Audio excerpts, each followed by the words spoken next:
Captain Jake Morrison stood on the bridge of the USS Liberty, watching the stars through the main viewport. The exploration vessel moved slowly through space near the edge of human territory. For 3 months, they had been mapping new star systems and collecting data about planets that might support life. It was quiet work, but important work that helped humanity expand into the galaxy. The Liberty was not a big ship compared to the military vessels that protected Earth. She carried 47 crew members and had enough supplies to stay in space for 6 months without returning home. Most of her space was filled with scientific equipment and laboratories where the crew studied everything they found in the unknown regions of space. Dr. Lisa Carter worked at her station translating alien languages that the ship's computers had recorded from various sources. She was the best xenobiologist in the human fleet and could understand more alien cultures than anyone else. Her job was to help humans communicate with new species they encountered during their exploration missions. Commander Alex Barnes managed the ship's defensive systems from his tactical station. The Liberty had basic weapons and shields, but nothing designed for serious combat. Most exploration ships relied on speed and stealth to avoid dangerous situations rather than fighting their way out of trouble. Lieutenant Susan Hayes monitored all communication channels from her position near the captain's chair. She listened for distress calls, emergency signals, and any messages that might indicate other ships in the area. Space was vast and lonely, so hearing from other beings was always important. Chief Engineer P. Collins kept the ship running from the engine room deep inside the Liberty. He knew every system on the vessel and could fix almost anything that broke during their long journey. His team of engineers worked around the clock to maintain the complex machinery that kept them alive in the cold vacuum of space. The routine of exploration was suddenly broken when Lieutenant Hayes detected an unusual signal coming from a star system 3 light-years away. The transmission was weak and filled with static, but she could tell it was a distress call from an intelligent species. She immediately alerted Captain Morrison, who ordered the ship to move closer to get a better signal. Dr. Carter began working on the transmission as soon as Hayes isolated it from the background noise of space. The language was unlike anything in the human database, but she recognized certain patterns that suggested it came from the Kaleri people. Humans had made contact with the Kaleri several years earlier and found them to be peaceful beings who valued knowledge and healing above all else. As the Liberty moved closer to the source of the signal, Dr. Carter was able to translate more of the message. What she learned made her face go pale with worry. The Kaleri homeworld was under attack by a species called the Vrak Empire.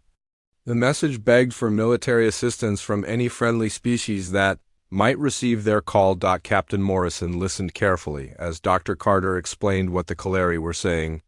The Vrak Empire was known throughout the galaxy as a brutal military force that conquered weaker species and enslaved their populations. They had been expanding their territory for decades and showed no mercy to anyone who stood in their way. The Kaleri had never developed serious weapons because they believed all conflicts could be solved through talking and understanding. Their entire civilization was built around medicine, philosophy, and art. They had no way to defend themselves against the Vrak war machine that was now destroying their world. Commander Barnes ran a scan of the Kaleri system and found disturbing information. The Vrak had sent a massive invasion force consisting of 12 heavy cruisers, 36 destroyer-class ships, and over 200 fighter craft. It was enough firepower to destroy several worlds and far more than any single ship could handle. The distress call specifically asked for help from humanity because the Kaleri had heard stories about human military skills. They assumed that any human response would include a large fleet of warships with thousands of soldiers. The idea that only one small exploration vessel might answer their call had never occurred to them. Captain Morrison faced an impossible choice. Military protocol required him to report the situation to Earth Command and wait for orders. A proper military response would take weeks to organize, and by then, the Kaleri civilization would be completely destroyed. Every hour they delayed meant more innocent beings would die. The Liberty was designed for exploration, not warfare. Her weapons were meant to deal with pirates or small threats, not an entire enemy fleet. Her crew were scientists and explorers, not soldiers trained for combat. Taking on the Vrak Empire would be suicide for everyone aboard, but Morrison had sworn an oath when he became a captain to protect innocent life wherever he found it. The Kaleri were peaceful beings who had never harmed anyone. They deserved a chance to survive even if the odds were impossible. He thought about his own family back on Earth and wondered what he would want someone to do if they were in danger. Dr. Carter continued monitoring the Kaleri transmissions and reported that the situation was getting worse. Vrak forces had already begun bombing the major cities and millions of Kaleri were fleeing into the countryside. Their medical ships were trying to evacuate the wounded, but the Vrak fighters were shooting down anything that moved. Lieutenant Hayes picked up Vrak military communications that confirmed their intentions. They planned to capture the Kaleri homeworld within 3 days and then move on to attack other peaceful species in the region. The Vrak Empire was using this invasion as a test of their new weapons and tactics. Chief Engineer Collins reported that the Liberty could reach the Kaleri system in 18 hours if they pushed the engines to maximum speed. The ship would use more fuel than normal, but they had enough reserves to make the journey and still return to human space if necessary. Morrison called his senior officers together for an emergency meeting.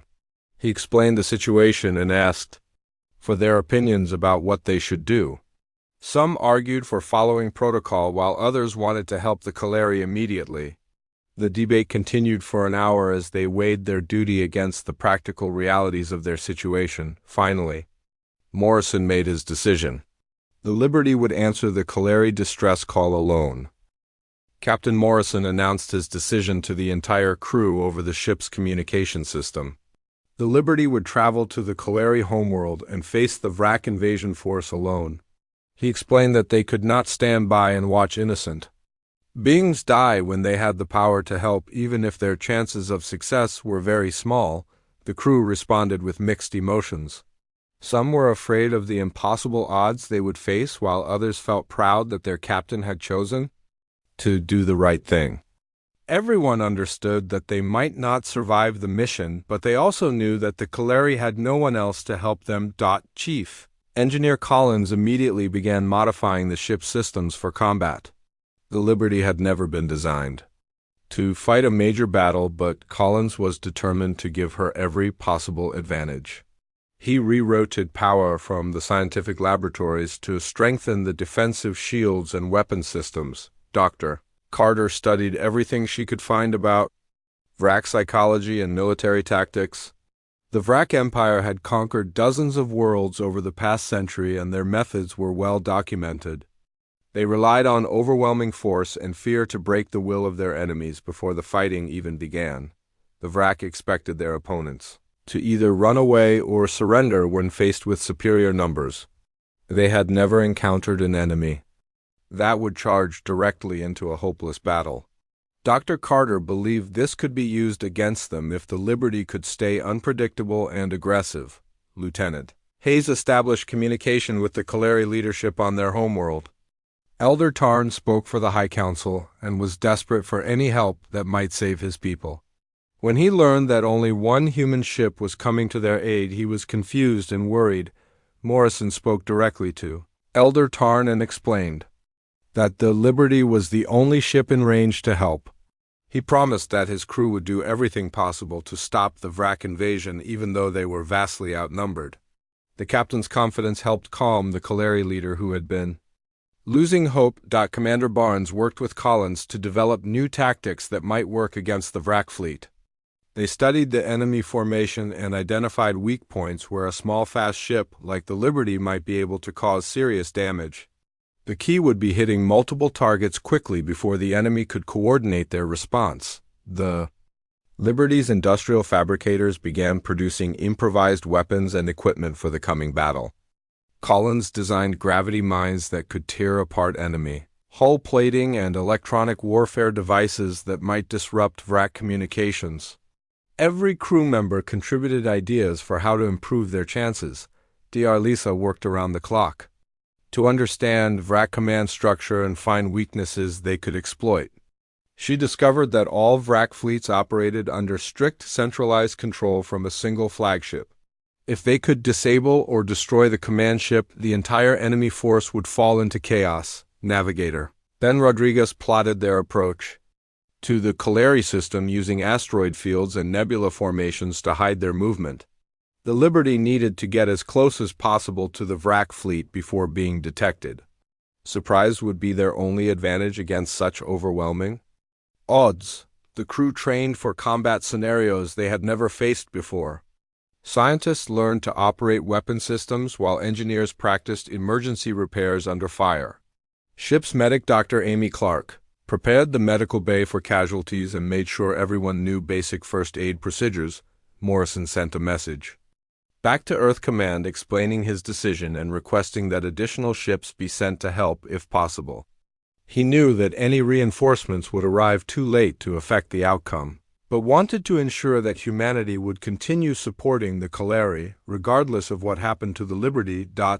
As they traveled toward the Calari system, the crew worked together with a determination that surprised even Morrison. People who had spent months studying rocks and plants were now preparing for a battle that would determine the fate of an entire civilization. Fear was present, but it was overshadowed by their commitment to helping those in need. Collins made radical modifications to the ship's warp drive that would allow for rapid tactical jumps during combat. The changes put enormous stress on the hull and could cause catastrophic failure, but they gave the Liberty mobility that the heavier VRAC ships could not match. Speed and maneuverability would have to substitute for firepower. Dr. Carter briefed the crew on Calari culture so they would understand what they were fighting to protect. The Calari were artists, healers, and philosophers who had never harmed another species. Their cities were filled with beautiful architecture, medical centers, and schools where they taught the values of peace and understanding. Lieutenant Hayes monitored VRAC communications as they approached the battle zone. The enemy fleet was proceeding with their invasion according to schedule and showed no awareness that help was coming for the Calari. Fleet Commander Zeth was confident that his overwhelming force would crush any resistance. Within days, the Liberty dropped out of warp drive at the edge of the Calari system and began its final approach using conventional engines. The crew could see the VRAC fleet in the distance, surrounding the beautiful blue-green world that was home to billions of innocent beings. Enemy ships were already bombarding the surface in Calari. Vessels were fleeing in all directions. Morrison stood on the bridge, watching the enemy formation and thinking about the battle to come.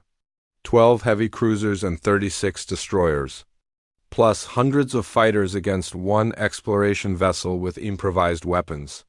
Military analysts would call it impossible, but humans had won impossible battles before through courage, ingenuity, and refusal to give up. Commander Barnes reported that the VRAC fleet was maintaining a standard siege formation around the planet. Their ships were positioned to prevent any Calari vessels from escaping while keeping their heaviest firepower focused on the surface targets. They were not expecting an attack from outside the system. Collins finished his final modifications to the ship systems and reported that the Liberty was as ready as she would ever be. The crew had done everything possible to prepare for battle, but now they would have to rely on skill, luck, and the hope that human determination could overcome impossible odds. Dr. Carter reminded everyone that they were not just fighting for the Calari, but for the principle that stronger beings should protect weaker ones from those who would do them harm. The galaxy was full of species like the VRAC who believed that might made right. But humanity had always stood for something different. Morrison gave his final orders as they prepared to engage the enemy. The Liberty would strike hard and fast, targeting the command ship and key vessels in the VRAC formation. They would use every trick and tactic they could think of to stay alive long enough to make a difference in the battle.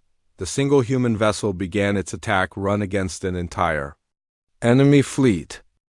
The Liberty emerged from hyperspace directly in the middle of the VRAC formation, catching the entire enemy fleet completely off guard. Morrison had gambled everything on this single moment of surprise, knowing that once the VRAC recovered from Their shock his ship would face the full fury of their combined firepower. Navigator Rodriguez had calculated the jump perfectly, placing them between two heavy cruisers that were bombarding the Calais surface.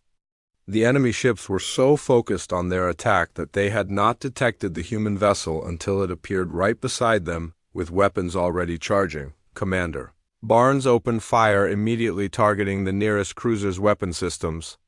With everything the Liberty had, the improvised gravity mines that Collins had designed tore through the enemy hull plating, while COMVNTIO missiles struck their shield generators. The wreck ship shuddered under the unexpected assault and began losing power. The second cruiser tried to turn its massive guns toward the Liberty, but Rodriguez was already moving the human ship away, using the superior maneuverability that Collins had built into their modified systems. The Liberty danced between the enemy vessels like a fighter among giants, striking at weak points before vanishing into the debris field created by their own attacks. Fleet Commander Zeth, aboard the wreck flagship, could not believe what his sensors were telling him. A single ship no larger than his smallest destroyer had appeared in the middle of his formation and was causing chaos among his carefully organized fleet. His officers struggled to coordinate a response as the human vessel continued its impossible attack. Dr. Carter monitored VRAC communications from her station and reported that their command structure was already showing strain. The enemy had never faced an opponent willing to attack such overwhelming odds, and their tactical doctrine had no provisions for this kind of desperate assault. Fear and confusion were spreading through their ranks. The Liberty's hit-and-run tactics proved devastatingly effective against the larger wreck vessels. Morrison used every lesson learned from human military history, employing guerrilla warfare techniques that had been developed over centuries of conflict. The key was to never stay in one place long enough for the enemy to bring their superior firepower to bear. Chief Collins pushed the ship's engines beyond all safe parameters, switching between normal drive and tactical warp jumps to stay ahead of enemy targeting systems. The hull groaned under the stress and several systems began overloading, but the Liberty remained intact and continued fighting. The battle became a deadly game of cat and mouse, with the Liberty as both hunter and prey. Morrison targeted supply ships and communication relays, knowing that disrupting the enemy's logistics would be more effective than trying to destroy their heavy combat vessels. Each successful strike weakened the overall VRAC formation. Lieutenant Hayes coordinated electronic warfare attacks that exploited weaknesses in VRAC communication systems. The enemy used a highly centralized command structure that relied on constant contact between ships. When Hayes disrupted their signals, individual captains found themselves cut off from orders and unable to coordinate with their neighbors. The Liberty sustained heavy damage as VRAC destroyers finally began adapting to their tactics. Enemy fire punched through weakened shield sections, destroying life support systems in 3 compartments and causing multiple hull breaches. The crew worked frantically to seal the damaged areas while continuing to fight. Ship's medic, Dr. Clark, moved through the ship treating wounded crew members while explosions shook the hull around her. The Liberty had never been designed to take this kind of punishment, but somehow she held together through the skill of her engineers and the determination of her crew. Navigator Rodriguez plotted flight paths that seemed impossible, weaving through asteroid debris and using the gravity wells of nearby moons to slingshot around enemy formations. His precise calculations kept them alive when conventional tactics would have meant certain destruction within minutes. Dr. Carter identified the VRAC flagship through careful analysis of their communication patterns. The massive vessel was coordinating the entire fleet from a position behind the main battle line where Fleet Commander Zeth believed he would be safe from attack. She realized that destroying or disabling the command ship would throw the entire enemy force into chaos. Morrison approved a desperate plan to assault the flagship directly. The Liberty would have to penetrate deep into the enemy formation, fighting through multiple layers of defense to reach their target. It was almost certainly a suicide mission, but it offered their only hope of achieving something meaningful before they were destroyed. Collins rerouted life support power to weapons and shields during the assault run. The crew operated in environmental suits as internal temperatures fluctuated wildly and artificial gravity failed in several compartments. Everyone understood that they were pushing both ship and crew beyond the limits of endurance. The Liberty charged toward the flagship like a missile fired at point-blank range. Enemy fire converged on them from all directions as Vrak gunners finally got clear shots at the human vessel. Explosions bloomed along the hull and sparks flew from overloaded systems, but somehow they continued forward. Barnes coordinated their weapons fire with surgical precision, targeting the flagship's shield generators and defensive systems. The gravity mines proved especially effective against the larger vessel's thick armor plating, creating weaknesses that conventional missiles could exploit. Step by step, they fought their way through the enemy defenses. The Vrak flagship began launching fighters to intercept the Liberty, but Rodriguez used their superior speed to avoid most of the smaller craft. Those that got too close were destroyed by point defense weapons that Collins had hastily installed using spare parts from the ship's manufacturing systems. Fleet Commander Zeth watched in growing panic as the single human ship approached his vessel. His enormous fleet was being made to look incompetent by one small exploration vessel whose crew should have died in the first few minutes of combat. The impossible was happening before his eyes, and he had no idea how to stop it. Dr. Carter detected weaknesses in the flagship's shield harmonics that might allow them to penetrate the enemy defenses for a crucial few seconds. She worked frantically to modify their weapons to match the frequency patterns, while the Liberty continued taking damage from multiple enemy ships. The moment of truth arrived as the Liberty reached point-blank range of the Vrak flagship. Morrison ordered all available power transferred to their main guns for one decisive strike. The fate of the Kalari civilization and the lives of his crew all depended on what happened in the next few seconds. Everything they had trained for and fought for came down to this single moment of desperate courage against impossible odds. The Liberty's weapons fired at point-blank range into the Vrak flagship as Dr. Carter's modifications allowed them to phase through the enemy shields for those crucial seconds. The concentrated firepower tore massive holes in the command ships' HUL and knocked out several primary systems, including their main communications array. Fleet Commander Zeth felt his ship shudder under the impossible attack. The single human vessel had somehow penetrated defenses that were supposed to stop entire fleets.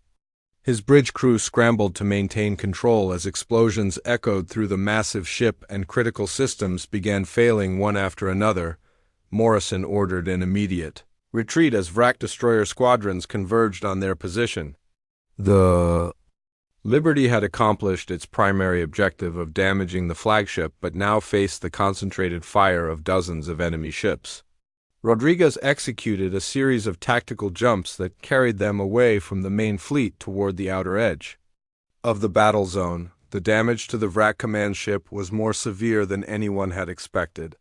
Chief Collins had designed his gravity mines to create cascading failures in enemy systems, and the flagship was now experiencing exactly that kind of catastrophic breakdown. Their ability to coordinate the fleet was severely compromised. Individual Vrak captains found themselves cut off from central command and uncertain about their orders. Some continued bombarding the Kalari surface, while others tried to pursue the Liberty. The carefully orchestrated invasion began falling apart as different ships followed conflicting priorities without proper coordination. Lieutenant Hayes picked up frantic communications between Vrak vessels as their officers tried to re-establish contact with Fleet Commander Zeth. The flagship was still operational, but its command capabilities had been reduced to local communications only. The tight control that held their formation together was rapidly dissolving. Dr. Carter realized that the Vrak psychological profile she had studied was proving accurate. When faced with an enemy that refused to follow conventional tactics, their military doctrine began breaking down. Individual ship commanders were trained to follow orders, not to think independently when faced with unexpected situations. The Liberty continued its guerrilla assault on the confused enemy fleet. Morrison targeted isolated vessels that had separated from the main formation, knowing that divided Enemies were much easier to defeat than unified ones. Each successful strike further undermined Vrak morale and coordination. Navigator Rodriguez used his knowledge of the local star system to find hiding places among asteroid fields and gas clouds where the Liberty could rest and repair damage between attacks. Chief Collins worked frantically to patch hull breaches and restore damaged systems while the ship remained hidden from enemy sensors. Ship's medic, Dr. Clark, treated a growing list of casualties as the prolonged battle took its toll on the crew. Several people had been seriously injured when enemy fire penetrated their defenses, but everyone remained at their posts, determined to continue fighting until the mission was complete. The Kaleri population watched the impossible battle from their planet's surface.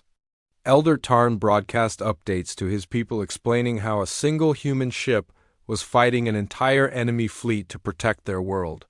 The courage and sacrifice of the Liberty's crew inspired hope among beings who had thought their civilization was doomed. Commander Barnes reported that their ammunition supplies were running dangerously low after hours of continuous combat.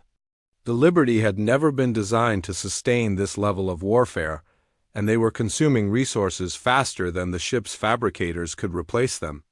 Time was working against the human crew. Morrison made another desperate decision. Rather than continue the hit-and-run tactics that were slowly wearing down both fleets, he ordered a direct assault on the remaining Vrak command structure. If they could disable or destroy the senior officers who were trying to reorganize the enemy forces, the invasion might collapse completely. The Liberty emerged from an asteroid field and charged toward a group of heavy cruisers that were attempting to coordinate a counterattack.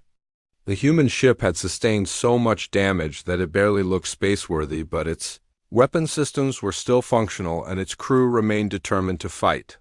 Dr. Carter identified the senior Vrak commander who was trying to take control.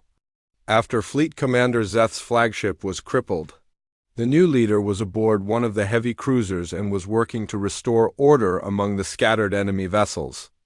Eliminating him would cause even more chaos in their ranks. The attack run was the most dangerous yet, as multiple enemy ships focused their fire on the approaching Liberty. Hull plating vaporized under concentrated energy beams while missile explosions lit up the darkness around them. Rodriguez flew through the deadly storm of enemy fire with skill that bordered on the impossible.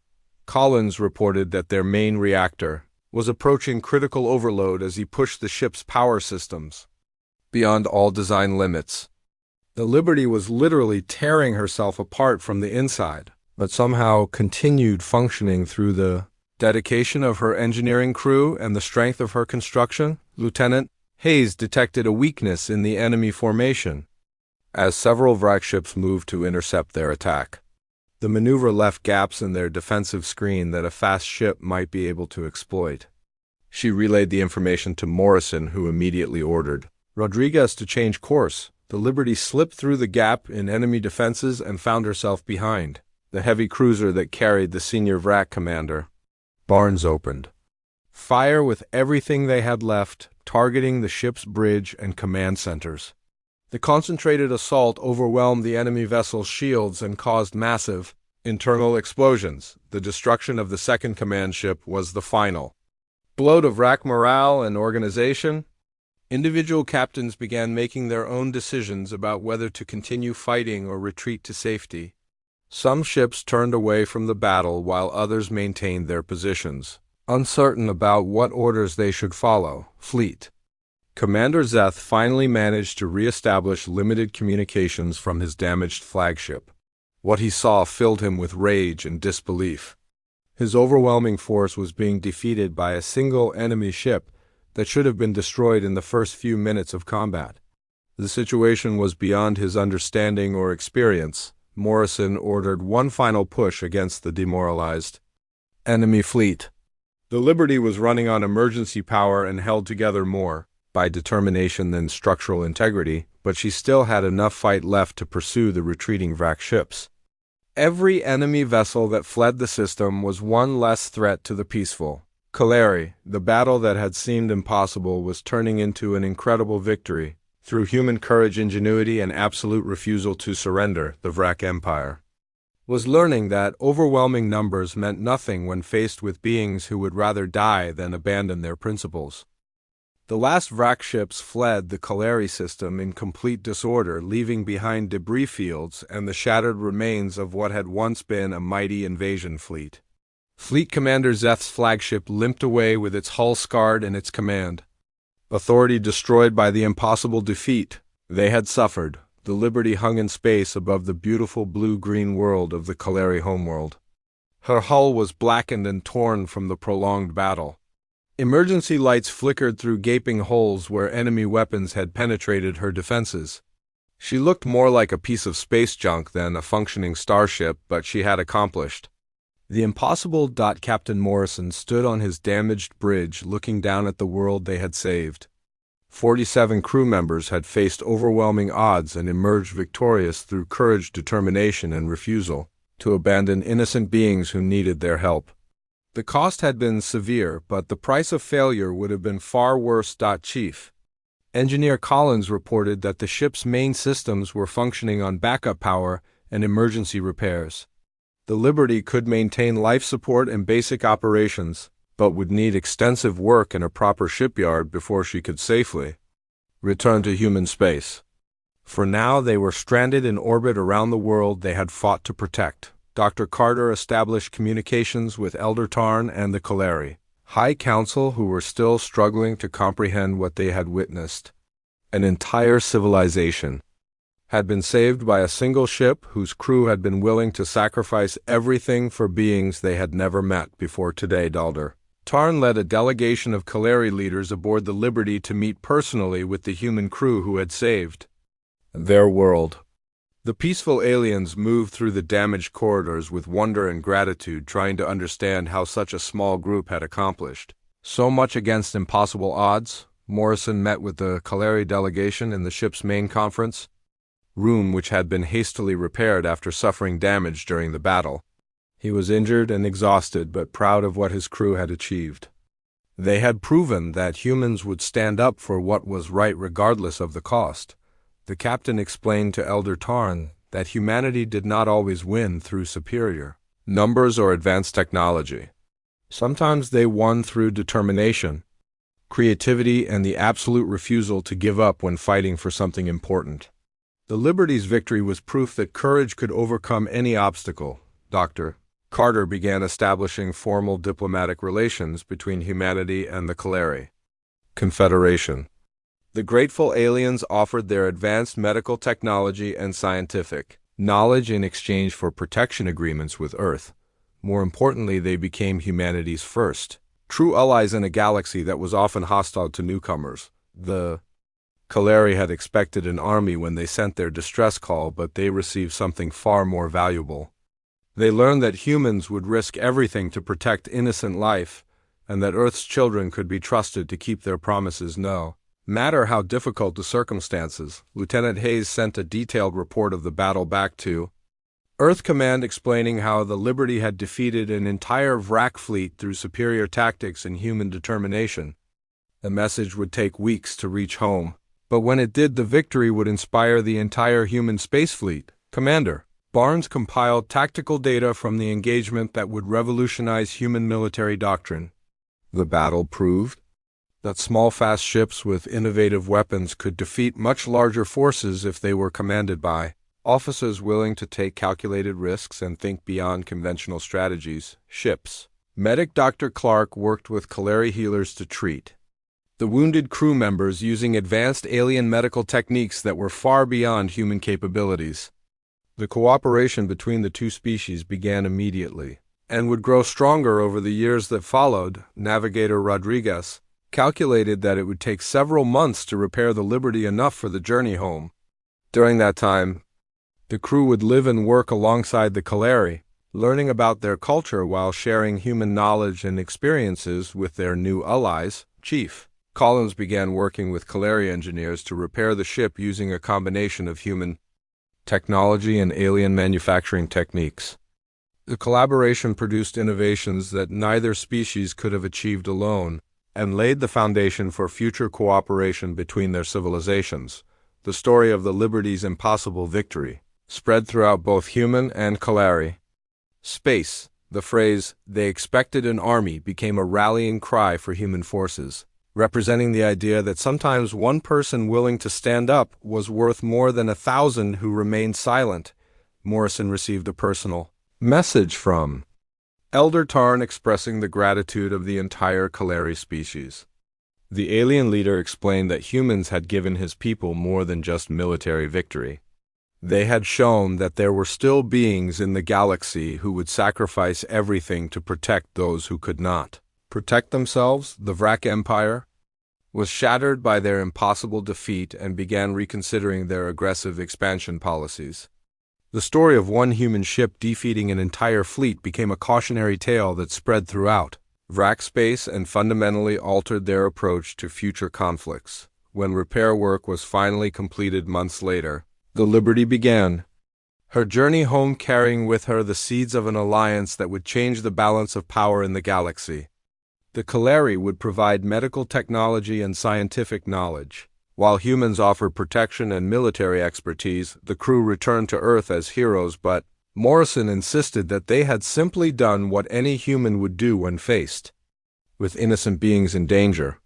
The captain was promoted to admiral and given command of humanity's first diplomatic fleet, whose mission was to build relationships with peaceful species throughout the galaxy. The Liberty herself was retired to a place of honor with her battle scars preserved as a monument to human determination and courage. Visitors from dozens of worlds came to see the small ship that had accomplished the impossible and changed the course of galactic history. Elder Tarn's final words to Morrison captured the essence of what had happened in the Kaleri system. That day, we called for an army and received something better. We received humans. The statement became the unofficial motto of the human space fleet and a reminder that sometimes the greatest victories came not from superior firepower, but from superior character. The legend of the Liberty would inspire generations of humans and aliens alike, proving that courage and determination could overcome any odds when fighting for what was right.